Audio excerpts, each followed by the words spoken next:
Mrs. Bullfrog by Nathaniel Hawthorne. It makes me melancholy to see how like fools some very sensible people act in the matter of choosing wives. They perplex their judgments by a most undue attention to little niceties of personal appearance, habits, disposition, and other trifles, which concern nobody but the lady herself. An unhappy gentleman, resolving to wed nothing short of perfection, keeps his heart and hand till both get so old and withered that no tolerable woman will accept them. Now, this is the very height of absurdity. A kind Providence has so skilfully adapted sex to sex, and the mass of individuals to each other, that, with certain obvious exceptions, any male and female may be moderately happy in their married state. The true rule is to ascertain that the match is fundamentally a good one, and then to take it for granted that all minor objections, should there be such, will vanish if you let them alone. Only put yourself beyond hazard as to the real basis of matrimonial bliss, and it is scarcely to be imagined what miracles, in the way of recognizing smaller incongruities, connubial love will effect. For my own part, I freely confess that, in my bachelorship, I was precisely such an over-curious simpleton as I now advise the reader not to be. My early habits had gifted me with a feminine sensibility and too exquisite refinement. I was the accomplished graduate of a dry-goods store, where, by dint of ministering to the whims of fine ladies, and suiting silken hose to delicate limbs, and handling satins, ribbons, chintzes, calicoes, tapes, gauze, and cambric needles, I grew up a very ladylike sort of a gentleman. It is not assuming too much to affirm that the ladies themselves were hardly so ladylike as Thomas Bullfrog. So painfully acute was my sense of female imperfection, and such varied excellence did I require in the woman whom I could love, that there was an awful risk of my getting no wife at all, or of being driven to perpetuate matrimony with my own image in the looking-glass. Besides the fundamental principle already hinted at, I demanded the fresh bloom of youth, pearly teeth, glossy ringlets, and the whole list of lovely items, with the utmost delicacy of habits and sentiments, a silken texture of mind, and above all a virgin heart. In a word, if a young angel just from paradise, yet dressed in earthly fashion, had come and offered me her hand, it is by no means certain that I should have taken it. There was every chance of my becoming a most miserable old bachelor, when, by the best luck in the world, I made a journey into another state, and was smitten by, and smote again, and wooed, won, and married the present Mrs. Bullfrog, all in the space of a fortnight.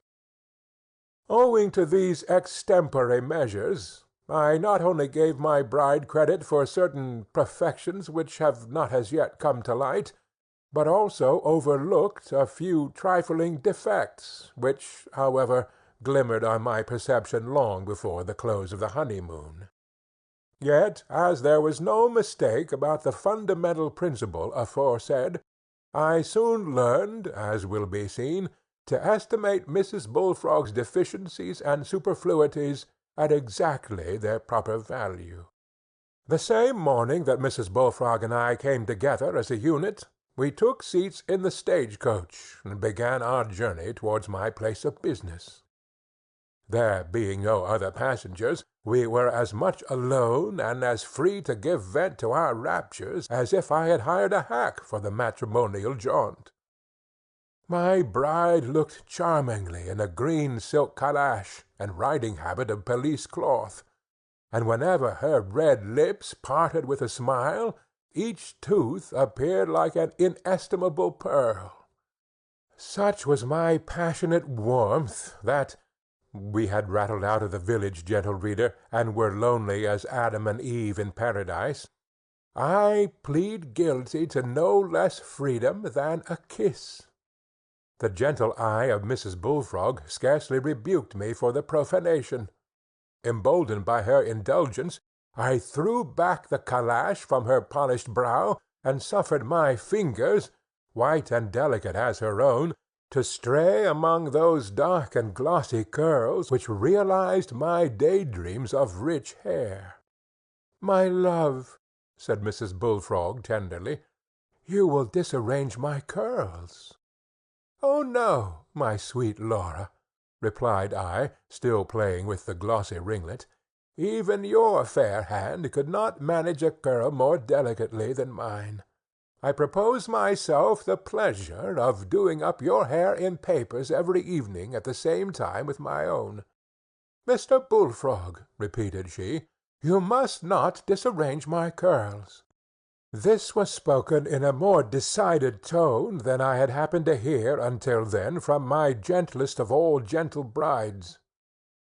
At the same time she put up her hand and took mine prisoner, but merely drew it away from the forbidden ringlet, and then immediately released it. Now I am a fidgety little man, and always love to have something in my fingers, so that, being debarred from my wife's curls, I looked about me for another plaything. On the front seat of the coach there was one of those small baskets in which travelling ladies, who are too delicate to appear at a public table, generally carry a supply of gingerbread, biscuits, and cheese, cold ham, and other light refreshments, merely to sustain nature to the journey's end. Such airy diet will sometimes keep them in pretty good flesh for a week together. Laying hold of this same little basket, I thrust my hand under the newspaper with which it was carefully covered. "What's this, my dear?" cried I, for the black neck of a bottle had popped out of the basket. A bottle of Calidore, Mr. Bullfrog," said my wife, coolly taking the basket from my hands and replacing it on the front seat. There was no possibility of doubting my wife's word, but I never knew genuine Calidore, such as I use for my own complexion, to smell so much like cherry brandy. I was about to express my fears that the lotion would injure her skin, when an accident occurred, which threatened more than a skin-deep injury. Our Jehu had carelessly driven over a heap of gravel and fairly capsized the coach, with the wheels in the air, and our heels where our heads should have been. What became of my wits I cannot imagine. They have always had a perverse trick of deserting me just when they were most needed. But so it chanced that in the confusion of our overthrow I quite forgot that there was a Mrs. Bullfrog in the world. Like many men's wives, the good lady served her husband as a stepping-stone. I had scrambled out of the coach and was instinctively settling my cravat, when somebody brushed roughly by me, and I heard a smart thwack upon the coachman's ear. "Take that, you villain!" cried a strange, hoarse voice. "You have ruined me, you blackguard! I shall never be the woman I have been." And then came a second thwack, aimed at the driver's other ear, but which missed it and hit him on the nose, causing a terrible effusion of blood. Now, who or what fearful apparition was inflicting this punishment on the poor fellow remained an impenetrable mystery to me. The blows were given by a person of grisly aspect, with a head almost bald, and sunken cheeks, apparently of the feminine gender, though hardly to be classed in the gentler sex. There being no teeth to modulate the voice, it had a mumbled fierceness, not passionate but stern, which absolutely made me quiver like calf's foot jelly. Who could the phantom be? The most awful circumstance of the affair is yet to be told, for this ogre, or whatever it was, had a riding habit like Mrs. Bullfrog's, and also a green silk calash dangling down her back by the strings. In my terror and turmoil of mind, I could imagine nothing less than that the old Nick, at the moment of her overturn, had annihilated my wife and jumped into her petticoats. This idea seemed the most probable, since I could nowhere perceive Mrs. Bullfrog alive, nor, though I looked very sharply about the coach, could I detect any traces of that beloved woman's dead body. There would have been a comfort in giving her Christian burial. "Come, sir, bestow yourself. Help this rascal to set up the coach," said the hobgoblin to me. Then, with a terrific screech at 3 countrymen at a distance, "Hey, you fellows, ain't you ashamed to stand off when a poor woman is in distress?" The countrymen, instead of fleeing for their lives, came running at full speed, and laid hold of the topsy-turvy coach. I also, though a small-sized man, went to work like a son of Anak. The coachman, too, with the blood still streaming from his nose, tugged and toiled most manfully, dreading, doubtless, that the next blow might break his head. And yet, bemauled as the poor fellow had been, he seemed to glance at me with an eye of pity, as if my case were more deplorable than his. But I cherished a hope that all would turn out a dream, and seized the opportunity, as we raised the coach, to jam 2 of my fingers under the wheel, trusting that the pain would awaken me. "Why, here we are, all to rights again!" exclaimed a sweet voice behind. "Thank you for your assistance, gentlemen. My dear Mr. Bullfrog, how you perspire! Do let me wipe your face. Don't take this little accident too much to heart, good driver. We ought to be thankful that none of our necks are broken." "We might have spared 1 neck out of the 3, muttered the driver, rubbing his ear and pulling his nose, to ascertain whether he had been cuffed or not. "Why, the woman's a witch." I fear that the reader will not believe, yet it is positively a fact, that there stood Mrs. Bullfrog, with her glossy ringlets curling on her brow, and 2 rows of orient pearls gleaming between her parted lips, which wore a most angelic smile. She had regained her riding habit and calash from the grisly phantom, and was, in all respects, the lovely woman who had been sitting by my side at the instant of our overturn. How she had happened to disappear, and who had supplied her place, and whence she did now return, were problems too knotty for me to solve. There stood my wife. That was the one thing certain among a heap of mysteries. Nothing remained but to help her into the coach, and plod on, through the journey of the day and the journey of life, as comfortably as we could. As the driver closed the door upon us, I heard him whisper to the 3 countrymen, "How do you suppose a fellow feels, shut up in the cage with a she-tiger?" Of course this query could have no reference to my situation. Yet, unreasonable as it may appear, I confess that my feelings were not altogether so ecstatic as when I first called Mrs. Bullfrog mine. True, she was a sweet woman and an angel of a wife, but what if a Gorgon should return, amid the transports of our connubial bliss, and take the angel's place? I recollected the tale of a fairy, who half the time was a beautiful woman, and half the time a hideous monster. Had I taken that fairy to be the wife of my bosom? While such whims and chimeras were flitting across my fancy, I began to look askance at Mrs. Bullfrog, almost expecting that the transformation would be wrought before my eyes. To divert my mind, I took up the newspaper which had covered the little basket of refreshments, and which now lay at the bottom of the coach, blushing with a deep red stain, and emitting a potent spirituous fume from the contents of the broken bottle of Calidore.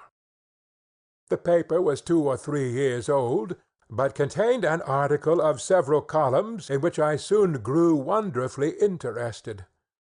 It was the report of a trial for breach of promise of marriage, giving the testimony in full, with fervid extracts from both the gentleman's and lady's amatory correspondence. The deserted damsel had personally appeared in court, and had borne energetic evidence to her lover's perfidy and the strength of her blighted affections. On the defendant's part there had been an attempt, though insufficiently sustained, to blast the plaintiff's character, and a plea, in mitigation of damages, on account of her unamiable temper. A horrible idea was suggested by the lady's name. "Madam," said I, holding the newspaper before Mrs. Bullfrog's eyes, and, though a small, delicate, and thin-visaged man, I feel assured that I looked very terrific. "Madam," repeated I, through my shut teeth, "were you the plaintiff in this cause?" "Oh, my dear Mr. Bullfrog," replied my wife, sweetly, "I thought all the world knew that." "Horror!